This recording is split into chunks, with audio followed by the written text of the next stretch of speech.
지방선거 사전투표가 시작됐습니다. 첫날 투표율은 20대 대선보다는 낮지만 지난 지방선거보다는 높은 수준입니다.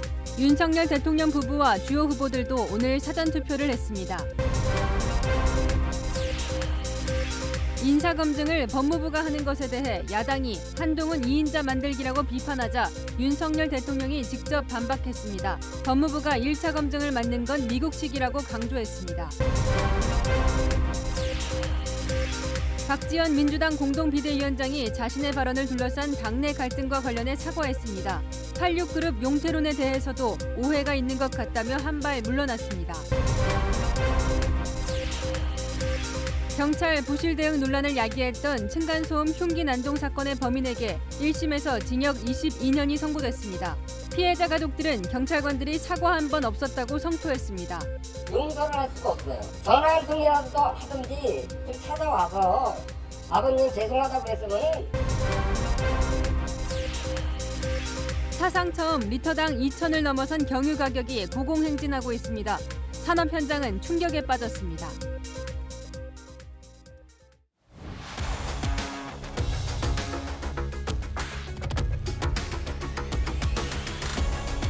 뉴스 시작합니다. 저는 동정민입니다. 6일 지방선거 선택의 시간이 왔습니다. 오늘과 내일 사전투표가 진행이 되는데요. 첫날 투표율을 보면 4년 전 지방선거보다는 높고 2달 전 대선보다는 낮았습니다. 관심은 있지만 그렇다고 폭발하지도 않는 상황. 과연 이 투표율은 어느 당에 유리한지 의견이 분분합니다. 잠시 후 아는 기자와 자세히 뜯어보겠지만요. 유권자들이 사전투표에 점점 익숙해지면서 이 전체 투표 결과에 큰 영향을 미치는 건 확실합니다. 사전투표 여론조사 후보들 움직임까지 오늘 놓치지 않고 전해드리겠습니다. 투표 상황부터 살펴보겠습니다. 서울시 선관위에 윤수민 기자 나가 있습니다. 자, 첫째 날 사전투표가 끝났는데요. 이 투표율부터 전해주시죠. 네, 조금 전 끝난 첫날 사전투표율은 10.18%로 역대 지방선거 첫날 사전투표율 중 가장 높은 수치를 기록했습니다. 하지만 지난 대선과 비교해선 7.4%포인트 낮은 투표율입니다. 지역별로는 전남의 투표율이 가장 높았고 대구의 투표율이 가장 낮아 지난 대선 때와 비슷한 양상입니다. 유권자들을 직접 만나보니 사전투표 이유는 다양했습니다. 본투표 때는 본가에 가서 해야 되니까 사전선거 하러 왔어요. 완전 길게 줄 서서 투표한 경험도 있고 그래서 인원이 분산되는 게 더 낫지 않을까, 더 쾌적하지 않을까 그렇게 생각합니다. 점심에 시간이 있을 때를 이용해서 사전투표를 하고 직장 근처에 사전투표를 하고 아무래도 일정을 조절할 수 있다는 면에서 사전투표가 좀 더. 둘째 날 사전투표는 내일 오전 6시부터 저녁 6시까지 진행되는데요. 다만 코로나19 확진자의 경우 일반 유권자가 퇴장한 뒤 저녁 6시 반부터 8시까지 투표를 할 수 있습니다. 투표율이 높은 건지 낮은 건지가 궁금한데요. 그러니까 대선과 비교하면 낮았다는 거죠. 네, 그렇습니다. 제가 사전투표소 몇 곳을 돌아다녀 봤는데요. 지난 대선에 비해 체감하는 인파는 줄었습니다. 현재 추세라면 최종 사전투표율은 종전 최고였던 20대 대선 당시 36.93%에는 크게 못 미칠 것으로 보입니다. 이른 출근 시간부터 사전투표소 앞에 길게 줄을 섰던 지난 대선과는 달리 오늘 대부분의 사전투표소는 비교적 한가했습니다. 투표장에 와서 투표를 마칠 때까지 10분도 채 걸리지 않았는데요. 다만 직장인들이 많은 일부 사전투표소의 경우 점심시간과 퇴근 시간에 사람이 몰리기도 했습니다. 채널A 뉴스 윤수민입니다. 사전투표의 영향력은 이 장면들 보면 짐작하실 것 같은데요. 여야 후보와 지도부 대부분이 오늘 투표장으로 향했습니다. 윤석열 대통령 부부도 집무실 근처 투표소를 찾아 사전투표를 마쳤습니다. 전혜정 기자입니다. 윤석열 대통령은 점심시간을 이용해 대통령실 인근 서울 용산구의 한 투표소에서 사전투표를 마쳤습니다. 7장은 다 여기다. 김건희 여사도 함께 투표했는데 흰색 반소매 블라우스와 검은색 바지를 입고 펜화 스타일의 그림이 프린트된 가방을 들었습니다. 문재인 전 대통령 내외도 경남 양산 사저 인근 투표소를 찾아 한 표를 행사했습니다. 선거를 통해서 아주 지역의 융한 일꾼들 많이 뽑히기를 바랍니다. 여야 후보들과 당 지도부도 대부분 오늘 사전투표를 마쳤습니다. 오세훈 국민의힘 서울시장 후보는 자택 인근인 서울 광진구에서, 송영길 민주당 서울시장 후보는 대통령 집무실 이전 비판의 의미를 담아 서울 용산구에서 사전투표를 했습니다.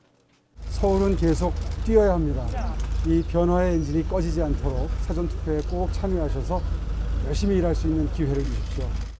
윤석열 대통령의 용산 대통령 집무실 일방적 이전에 따른 여러 가지 문제가 발생하고 있습니다. 김은혜 국민의힘 경기지사 후보는 의원 시절 지역구였던 경기 성남시 분당구에서, 김동연 민주당 경기지사 후보는 자택이 있는 경기 수원시 영통구에서 투표했습니다.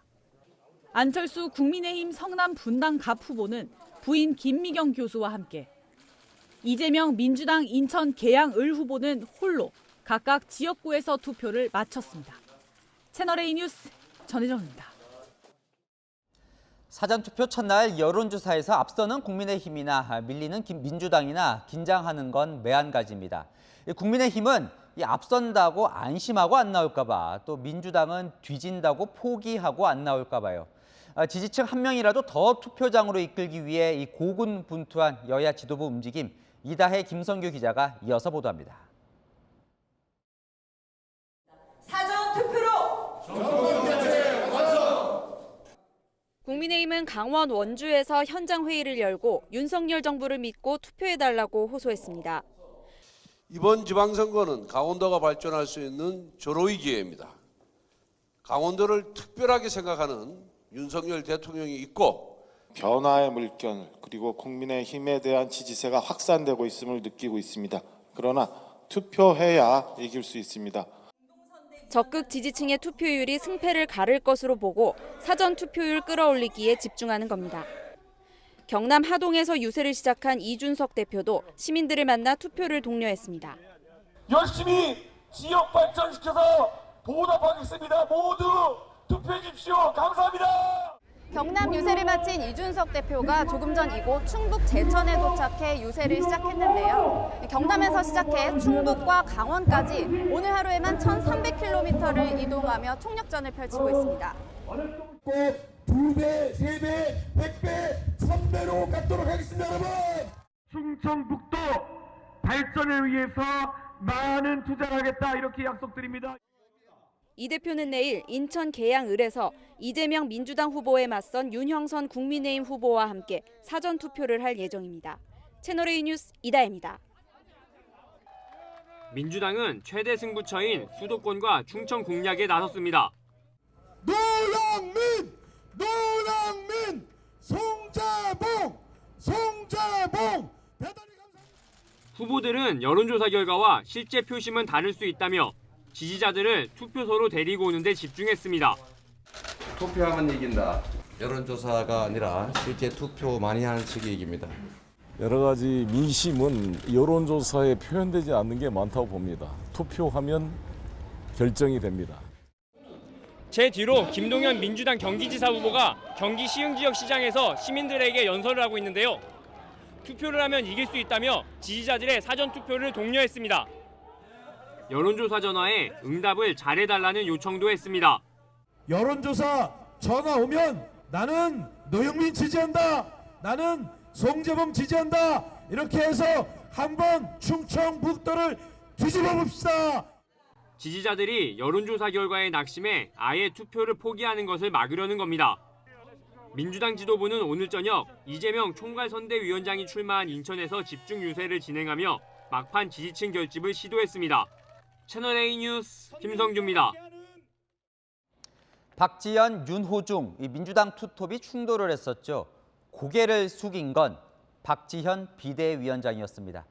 86그룹 용태론도 당장 물러나라는 뜻은 아니었다고, 또 최강욱 의원 징계도 지방선거 이전에는 힘들어졌다고 물러섰는데요. 이 쇄신보단 갈등 봉합에 무게를 둔 선택으로 보입니다. 최선 기자입니다. 박지현 더불어민주당 공동비대위원장이 최근 자신의 발언에 대해 공식 사과했습니다. 박 위원장은 오늘 오후 SNS를 통해 일선에서 열심히 뛰는 후보들께 정중하게 사과드린다며 특히 마음 상하셨을 윤호중 위원장께 사과드린다고 밝혔습니다. 당 지도부와 충분한 상의 없이 기자회견을 하는 등 공감대 형성 노력이 부족했다는 겁니다. 가장 논란이 됐던 86그룹 용태론에 대해서도 오해가 있는 것 같다며 한 발 물러났습니다. 국민 요구에 부응하지 못하는 586은 물러나고 남아있는 이도 역할이 달라져야 한다는 뜻이었다고 해명했습니다. 며칠 전 발언과는 달라진 겁니다. 586의 사명은 민주주의를 회복하고 이 땅에 정착시키는 것이었습니다. 아름다운 퇴장을 준비해야 합니다. 당대표 권한으로 지방선거 전 최강욱 의원의 성희롱 의혹 관련 징계를 마무리하겠다고 했지만 이 또한 무산됐습니다. 최근 자신의 발언을 둘러싸고 당내 갈등이 격화되고 선거에 악영향을 미칠 수 있다는 비판이 커진 게 영향을 미쳤다는 분석이 나옵니다. 앞서 박 위원장은 돌연 오후 경기 지역 유세 지원 일정을 취소하고 숙고에 들어갔습니다. 당내 투톱의 갈등은 봉합 수순을 밟게 됐지만 당 쇄신의 동력은 떨어질 수 있다는 지적이 나옵니다. 국민의힘은 쇄신의 의지조차 작심삼일 민주당이라며 이런 민주당이 바뀔 수 있겠냐고 비판했습니다. 채널A 뉴스 최선입니다. 이제 선거일까지 여론조사를 실시를 해도 공표할 수가 없습니다. 판세를 짐작할 수 있는 마지막 여론조사 결과 정한희 기자와 함께 보시고 아는 기자와 그럼 실제 여야는 냉정하게 어떻게 판세를 보고 있는지 알아보겠습니다. 경합지 가운데 최대 승부처로 꼽히는 경기 인천을 자세히 보시죠. 먼저 대선 대리전으로 꼽히는 경기입니다. 이 공표 금지 전 실시된 7개 여론조사 중 4곳에서 김동연 민주당 후보와 김은혜 국민의힘 후보가 오차 범위 내 접전을 벌였습니다. 반면 3곳에서는 김은혜 후보가 40%대 지지를 얻어 30%대에 그친 김동연 후보를 오차 범위 밖에서 앞섰습니다. 지지율은 어떻게 움직이고 있을까요? K스텔 리서치 조사에서는 두 후보의 지지율이 선거일이 다가올수록 초박빙 구도가 나타나는 모습입니다. 반면 갤럽과 리서치 조사에서는 열흘 전 오차 범위 내 박빙 구도에서 오차 범위 밖 김은혜 후보 우위로 바뀌었습니다. KSOI 조사도 비슷한 흐름입니다. 5월 둘째 주 박빙이던 두 후보 지지율이 지난주부터 오차 범위 밖으로 벌어지더니 마지막 조사에서는 격차가 더 벌어졌습니다. 인천은 어땠을까요? 4개 여론조사를 살펴봤습니다. 두 곳에서는 박남춘 민주당 후보와 유정국 국민의힘 후보가 오차 범위 내 경합을 벌이고 있습니다. 다른 두 곳에서는 유 후보가 박 후보를 앞섰는데 격차가 13.7%포인트에 달하는 조사도 있었습니다. 서울에서는 송영길 민주당 후보 31.2%, 오세훈 국민의힘 후보 53.6%로 20%포인트 넘는 차이로 오 후보가 앞섰습니다. 승리를 장담할 수 없는 격전지에서 누가 승기를 잡느냐에 따라 이번 지방선거 승패는 엇갈릴 것으로 보입니다. 채널A 뉴스 정한입니다.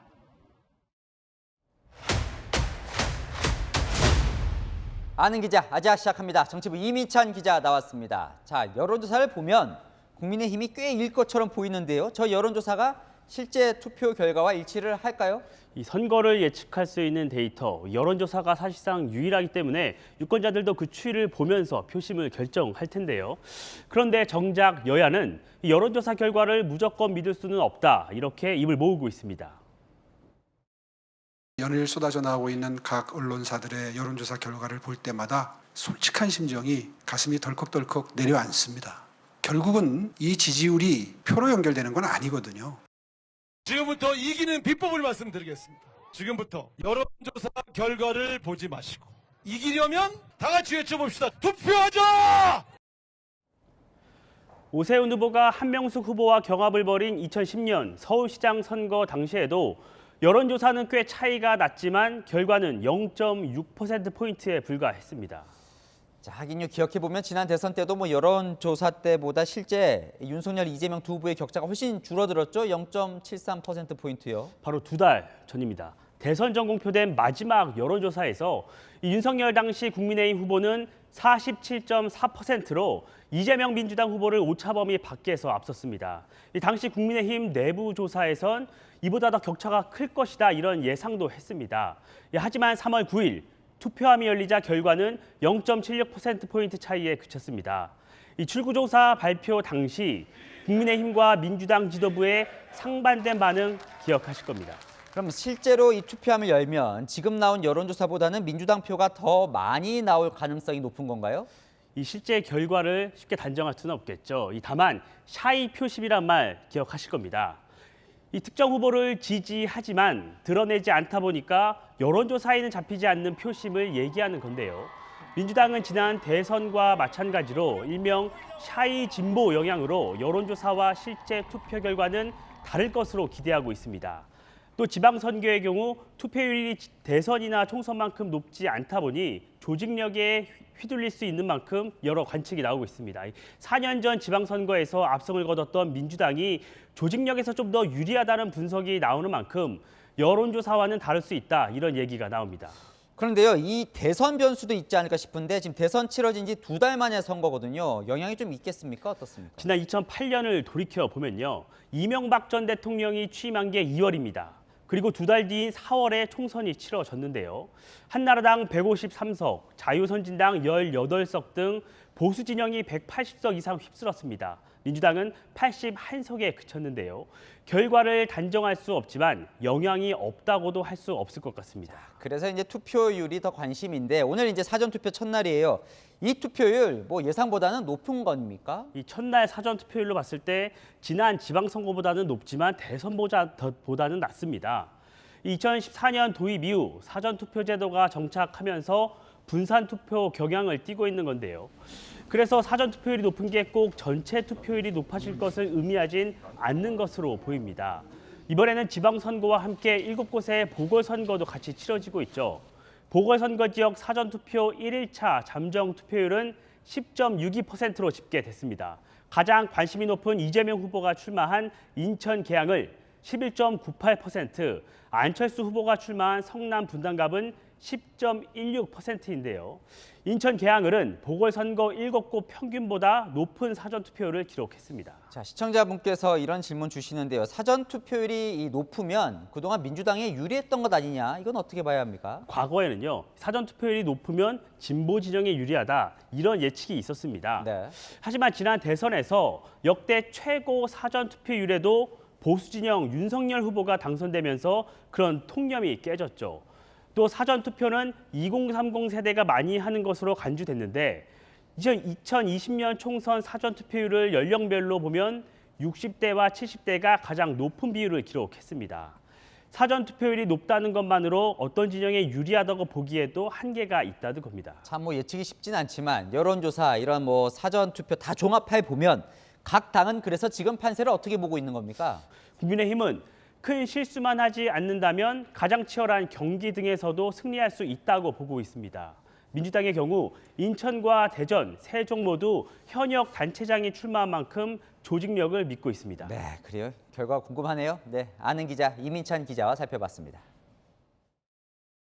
청와대 민정수석실이 없어진 대신 고위공직자 인사검증을 법무부가 맡게 됐죠. 민주당이 이에 대해 검찰 독재라며 한동훈 법무부 장관 해임 건의안까지 거론하고 있습니다. 윤석열 대통령이 오늘 출근길에 작심한 듯 직접 반박했습니다. 조영민 기자입니다. 출근길에 기자들을 만난 윤석열 대통령이 큰 손동작을 써가며 작심 발언을 쏟아냈습니다. 법무부의 공직자 인사검증에 대한 야당의 비판을 직접 반박하며 당위성을 설명한 겁니다. 정책이나 이런 거 위주로 해야지 어떤 사람에 대한 비위나 이런 정보 캐는 거 있죠? 그거는 안 하는 게 맞아요. 그래서 내가 민정수석실 없앤 겁니다. 그래서 미국의 방식대로 하는 겁니다. 법무부가 1차 인사검증을 하는 건 미국식이라며 문제될 게 없다는 겁니다. 미국의 경우 백악관이 검증을 요청하면 법무부 산하 연방수사국, FBI가 검증해 결과를 통보하고 있습니다. 대통령실 관계자는 법무부 권한이 비대해질 수 있다는 지적도 이해한다며 인사정보관리단을 법무부와 별도 건물에 두는 등 분리시키는 제도적 장치를 만들고 있는 것으로 안다고 밝혔습니다. 하지만 민주당은 검찰 독재라는 표현을 써가며 한 장관을 실질적 2인자로 만들기 위한 시도라고 주장했습니다. 법무부가 국무총리와 부총리 인사검증까지 나서게 되면 사실상 국무총리 이상의 힘을 갖게 되는 것이고 실질적인 2인자 자리에 올라가는 셈입니다. 인사 시스템이 하루아침에 무너지고 민주공화국이 아니라 검찰공화국이 되는 것입니다. 민주당은 윤 대통령이 인사정보관리단 설치를 원점으로 돌려놓지 않으면 한 장관에 대한 해임 건의안 제출을 검토하겠다고 공세를 폈습니다. 채널A 뉴스 조영민입니다.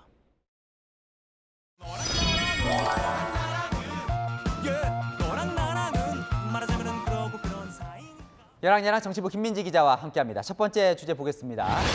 자, 집주인은 회장님, 어떤 집 말일까요? 네, 사진에 보이는 이 전직 대통령 3명의 옛집, 이 주인이 한 사람입니다.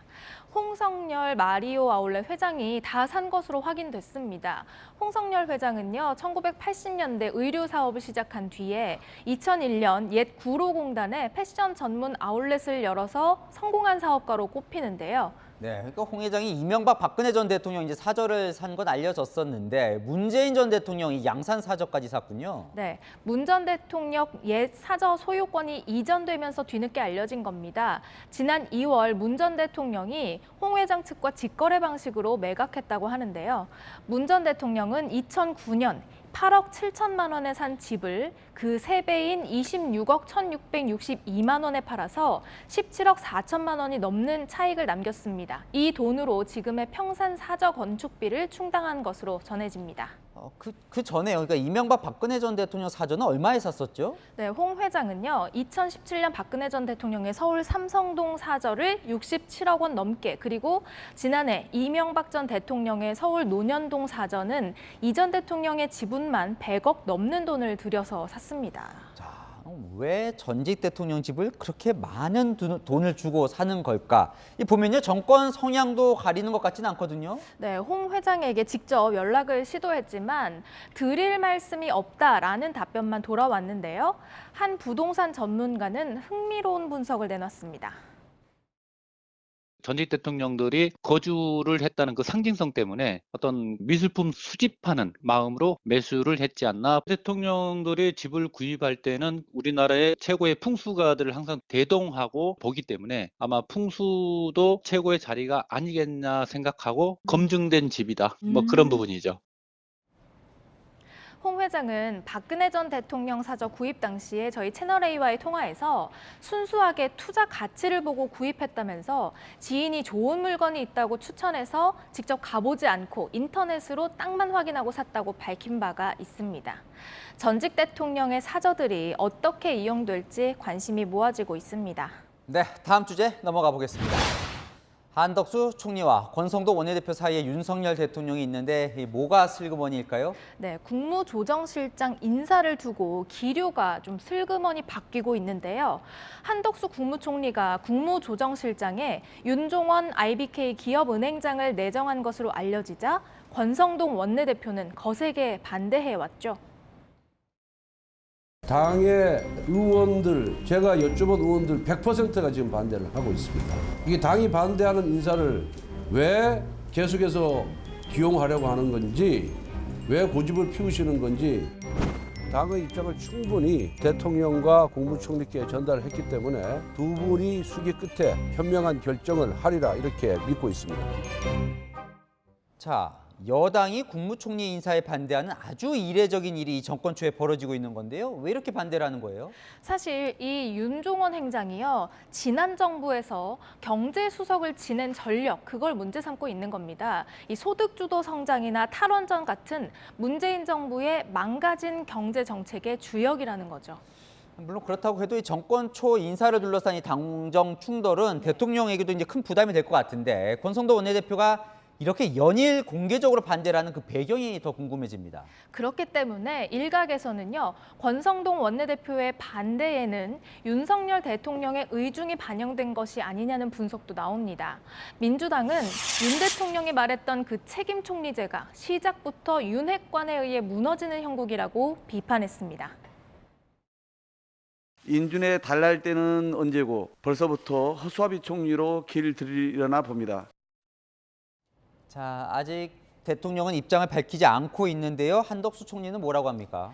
오늘 발언만 들어보면요, 한 발 물러서는 것 같습니다. 그제는 윤종원 행장을 훌륭한 경험을 가진 사람이라고 호평했지만 오늘은 인사 검증이 아직 안 끝난 상태라고 유보했거든요. 대통령이 이 여당 원내대표와 국무총리 사이에서 누구와 마음을 통하고 있는지 저도 참 궁금합니다. 네, 할 일도 많은데 자리 갖고 싸우지 말고 빨리 일하면 좋겠습니다. 여랑야랑이었습니다. 지방선거를 앞두고 경북 군위군에 수상한 전입 사례가 수백 명 넘게 나왔습니다.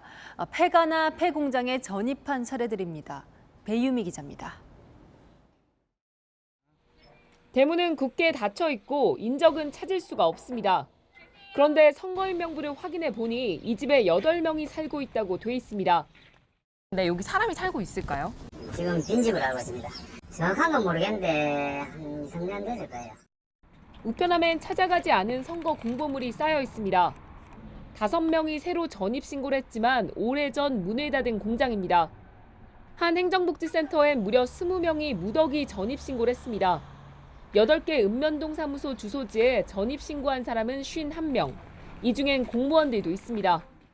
인구가 있으면 그 교부세라든지 뭘 받잖아요. 그게 정부 혜택이 있는데 거기 정부 여기 제가 근무하고 제가 주소 던져주지는 못했습니까? 전국에서 인구 소멸 위험이 가장 높은 지자체로 꼽히던 군위군에 전입 신고가 갑자기 늘어난 건 지난해 10월부터입니다. 지난달까지 485명이 늘었습니다. 사망자 등 자연감 소치를 고려하면 실제 전입 인구는 730명이 넘는 걸로 추정됩니다. 주민들은 특정 후보를 지지할 목적으로 위장 전입한 게 아닌지 의심하고 있습니다. 군위군 선거인단 2만 1000여 명 중 수상한 전입자들 비중은 3%가 넘습니다. 투표 쏠림 현상이 발생하면 선거 판세에도 영향을 줄 수 있습니다. 선거를 목적으로 해서 위장 전입이 있다고 생각이 되어서 저희들이 그와 관련한 작은 증빙 서류들을 선관위에 제출을 했고요. 경찰은 위장 전입으로 의심되는 사람이 사전 투표할 경우 소환 조사하기로 했습니다. 채널A 뉴스 배유입니다. 경찰의 부실 대응 논란으로 번졌던 인천 층간소음 흉기 난동 사건의 범인에게 1심에서 징역 22년이 선고됐습니다. 현장을 벗어났던 경찰관 2명도 직무 유기 혐의로 입건돼 최근 검찰에 넘겨졌습니다. 조현진 기자가 보도합니다. 황급히 계단으로 뛰어내려오는 여성 경찰관. 피해자가 흉기에 찔렸다고 손짓합니다. 남편은 뛰어 올라가고 경찰관 2명은 건물 밖으로 나옵니다. 삼각봉과 테이저건을 꺼내든 여성 경찰관이 가해자가 흉기를 휘두르는 모습을 재현합니다. 층간소음 신고를 받고 출동한 경찰관 2명이 문 닫힌 현관 밖에서 갈팡질팡하는 사이 40대 아내는 흉기에 찔려 머리를 크게 다쳤습니다. 경찰 도움 없이 홀로 막아섰던 남편과 딸도 부상을 당했습니다. 법원이 층간소음 문제로 아래층 일가족 3명에게 흉기를 휘두른 48살 이모 씨에게 징역 22년을 선고했습니다. 미필적 고의에 의한 살인 미수죄를 적용한 겁니다. 전자장치 부착 10년도 함께 명령했습니다. 재판부는 피고인이 피해 회복을 하지 않았고 피해자들이 엄벌을 요구하고 있는 점 등을 고려했다고 밝혔습니다. 이 씨는 재판 과정에서 40대 엄마를 뺀 남편과 딸에 대해선 살인의 고의가 없다고 주장했지만 재판부는 피고인이 피해자 3명 모두에게 악감정을 갖고 있었던 만큼 살인의 고의가 인정된다고 판단했습니다. 피해자 가족들은 1심 재판부 판결을 존중한다면서도 2심에선 더 무거운 형벌이 내려지기를 기대했습니다. 부실 대응도 대응이지만 그동안 사과 한마디 없었다는 경찰관들에 대한 성토도 이어졌습니다. 용서를 할 수가 없어요. 예, 두 분 다. 그 여경도 마찬가지예요. 전화 한 통이라도 하든지 좀 찾아와서 아버님 죄송하다고 했으면은. 사건 당시 현장에 출동한 남녀 경찰관 2명은 부실 대응 사실이 드러나 해임됐습니다. 경찰관들은 이에 불복해 해임 취소 소송은 냈지만 기각당했습니다. 경찰은 이들을 직무유기 혐의로 불구속 입건하고 최근 검찰에 넘겼습니다. 채널A 뉴스 조현진입니다. 주택가 도로에서 무서운 일이 일어났습니다. 손에 돌덩이를 든 남성이 차량 문을 부수고 돌아다녔는데요. 경찰에서는 술에 취해 기억이 나지 않는다고 진술했습니다.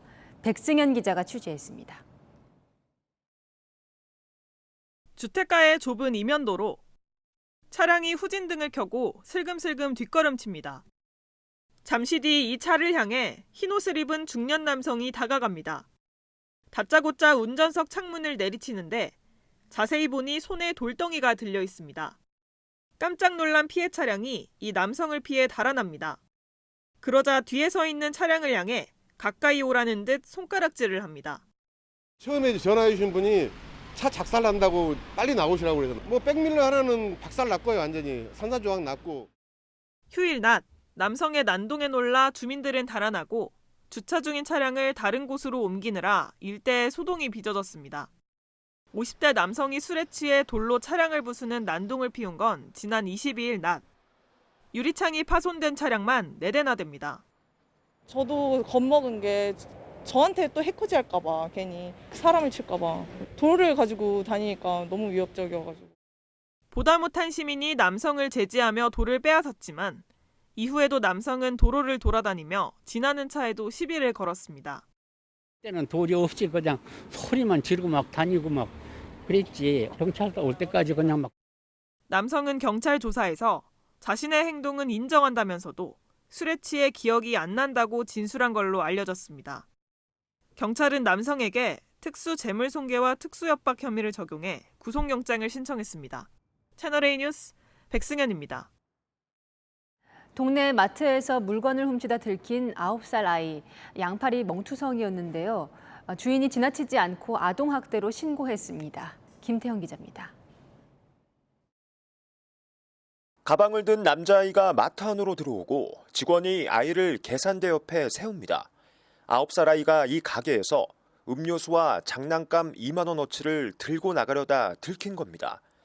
아이의 팔을 유심히 지켜보던 마트 주인. 아이 옷을 걷고 몸 곳곳을 살핍니다. 양팔에 멍이 가득했기 때문입니다. 친구들과 싸웠다고 둘러대던 아이는 끝내 비밀을 털어놨습니다. 양쪽 팔에 멍이 많이 들어있더라고요.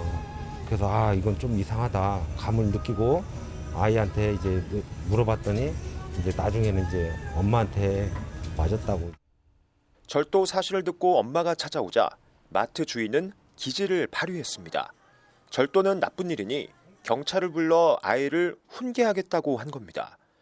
주인은 출동한 경찰에게 아동 학대가 의심된다고 신고했습니다.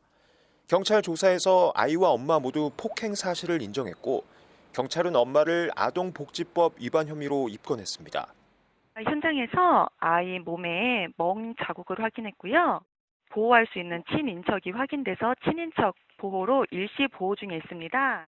아이의 절도 사실보다 팔에 있는 멍자국에 주목한 마트 주인의 눈썰미 덕에 아이는 학대에서 벗어날 수 있었습니다. 채널A 뉴스 김태형입니다. 우크라이나를 돕겠다며 무단 출국했던 전직 특수부대 장교 이근 씨가 오늘 귀국했습니다.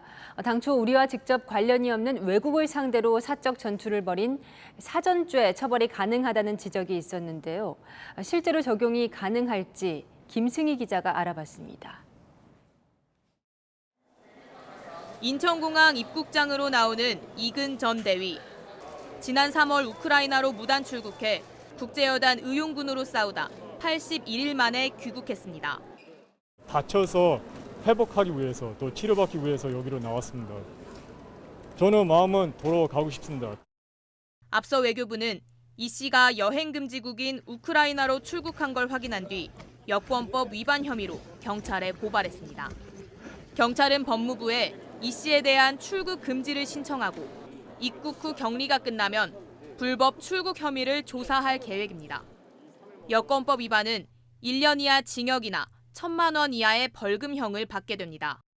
우리나라가 선전포고 안한 외국을 상대로 사적으로 전투를 벌여 사전죄 처벌 대상이라는 지적도 나왔지만 경찰은 신중한 입장입니다.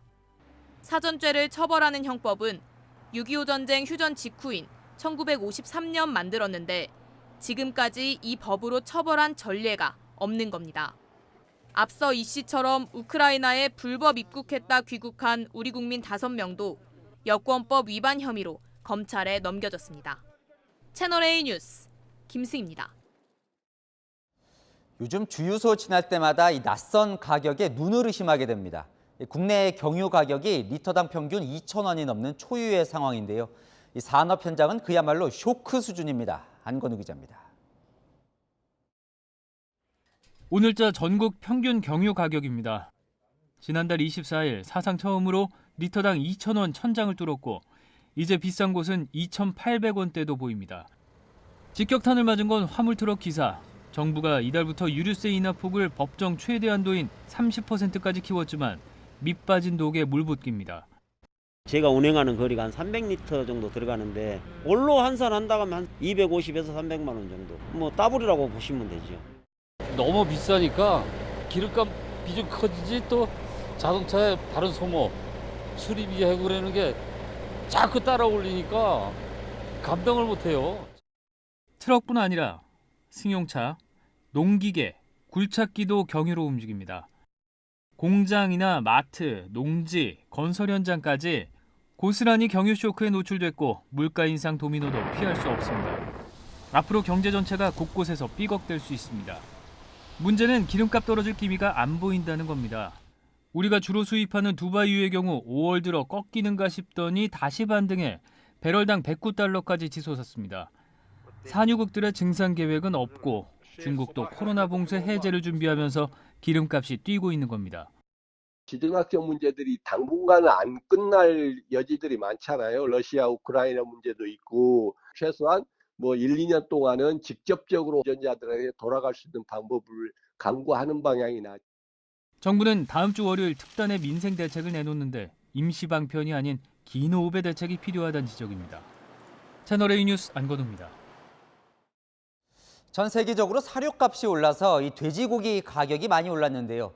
아프리카 돼지열병까지 국내 농가를 덮쳤습니다. 몸값이 금값이 된 돼지를 살처분하고 있습니다. 박재희 기자입니다. 강원도 홍천군의 돼지 농장.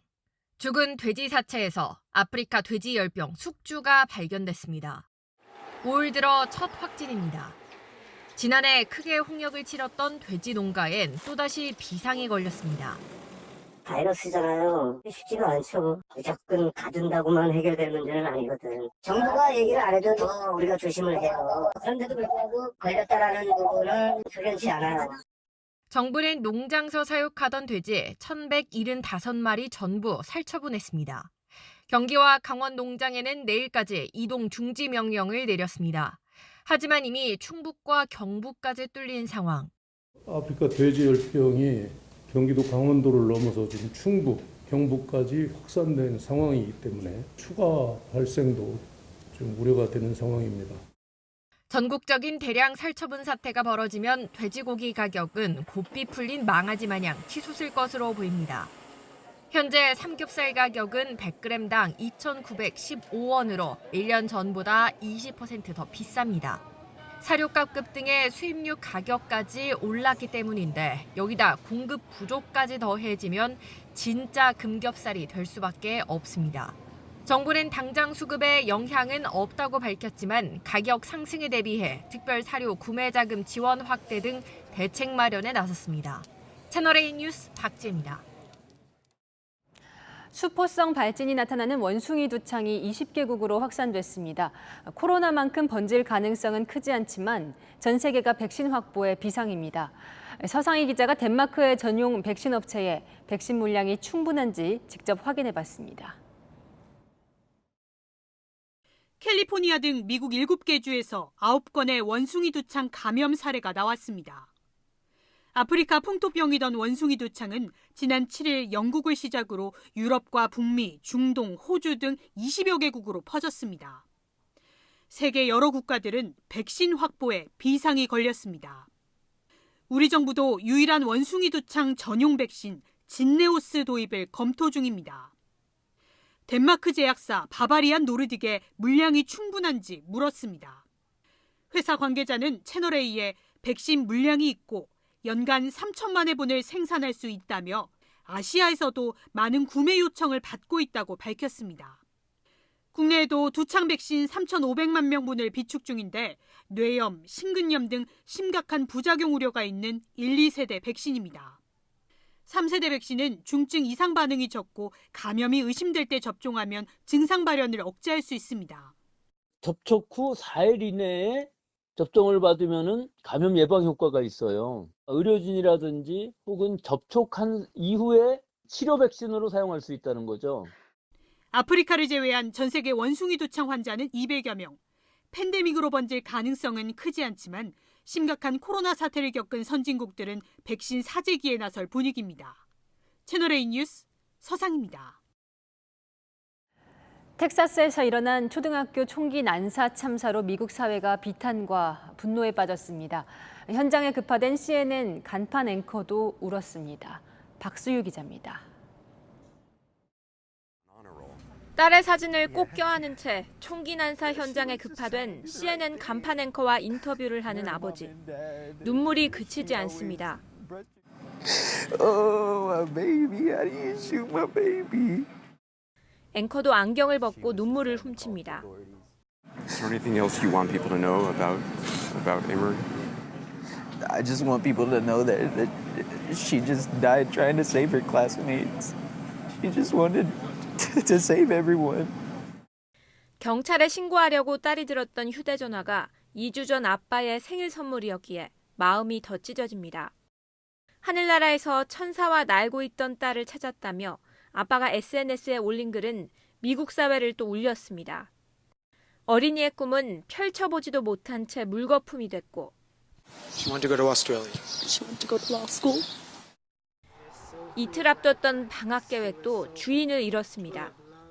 Yeah, she was excited for the summer. We were going to go to the zoo and maybe travel to Illinois. Obviously, after what happened, it's not going to happen now. 총기 난사로 어린이 19명과 함께 숨진 여교사의 남편이 추모 행사 뒤 집에서 심장마비로 숨졌다는 안타까운 소식도 전해졌습니다. 마을 전체가 슬픔에 빠진 가운데 미국 전역에는 총기 규제를 촉구하는 시위가 열렸고 조만간 바이든 대통령이 참사 현장을 찾아 규제 강화 입법을 호소할 예정입니다. 채널A 뉴스 박수입니다. 7차 핵실험 움직임을 보이고 있는 북한이 UN 군축회의의 의장국을 맡게 돼 각국에서 규탄이 나오고 있습니다. 중국과 러시아는 이런 북한을 비호하고 있습니다. 곽정아 기자입니다. 다음 주부터 세계 무기 감축을 논의하는 UN 제네바 군축회의의 의장국은 북한입니다. 65개 회원국이 돌아가며 맡는 의장 자리에 북한은 2011년 이후 두 번째 오릅니다. 이 회의에서 한미 연합훈련을 규탄하기도 했습니다. United States and South Korean authorities are playing every trick to justify this military exercise. 미사일 도발과 핵실험 재개 가능성까지 보이는 북한이 의장을 맡는 것은 모순이라는 비판이 제기되고 UN 감시단체는 북한의 의장직 수임 규탄을 촉구한다는 성명서를 냈습니다. 우크라이나를 침공한 러시아의 외무장관 연설 도중 각국 대표들이 집단 퇴장하기도 했습니다. UN 안전보장이사회에선 북한의 원유 수입 상한선을 줄이는 내용의 대북 추가 제재 결의안이 중국과 러시아의 반대로 무산됐습니다. The vetoes today are dangerous. They pose a threat not just to the DPRK's neighbors, but to the entire world. 안보리 대북 제재 결의 11차례 가운데 부결은 처음으로 한미일 동맹 강화 움직임에 북중러의 공동 대응 역시 분주해지고 있습니다. 채널A 뉴스 곽정아입니다. 지금 전국적으로 장미가 절정입니다. 울산 대공원에도 장미 300만 송이가 장관을 이루고 있습니다. 내일 다시 초여름 더위가 찾아옵니다. 최고 33도까지 오르니까요. 더위 대비 꼭 해주시길 바랍니다. 한낮에 서울이 29도, 강릉과 대구는 33도까지 오를 전망인데요. 오늘보다 5도 안팎으로 높은 만큼 통풍이 더 잘 되는 옷을 준비하셔야겠고요. 자외선 매우 강할 걸로 예상돼 양산과 모자도 꼭 챙겨주셔야겠습니다. 한편 경북 동해안과 대구에선 건조함과 바람에 따른 화재 사고에 유의가 필요하겠습니다. 주말 동안 초여름 더위가 이어지겠고요. 일요일 저녁 남부엔 비 소식이 들어 있습니다. 날씨였습니다. 한덕수 국무총리 첫 현장 행보로 새벽 인력시장을 찾았습니다. 이어서 중대본 회의를 열고 코로나와 아프리카 돼지열병 챙겼죠. 투자를 막는 덩어리 규제 찾기 위해 매주 현장에 가겠다고 약속했습니다. 국민 목소리는 잘 듣고 대통령에겐 할 말을 하는 이 진짜 책임 총리가 되길 바라면서 대통령 책상에 올려있는 이 문구 총리 책상에도 있으면 좋겠네요. 마침표 찍겠습니다. 모든 책임은 내가 진다. 뉴스에 마칩니다. 감사합니다.